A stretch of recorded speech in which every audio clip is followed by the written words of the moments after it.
To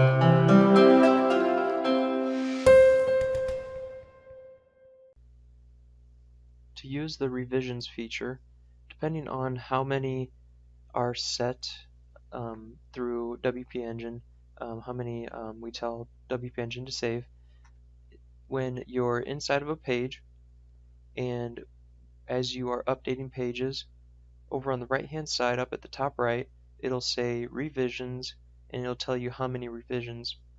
And to go back to any previous revision, you'll just click the browse link, and then up here at the top it'll show the different revisions, and you can just use the slider and then you can slide back to a previous revision. So like you can see how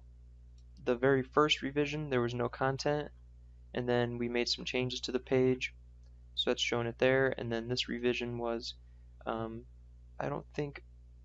much changed, it was just kind of an update,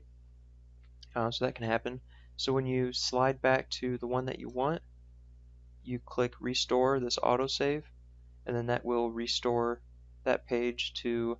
that revision.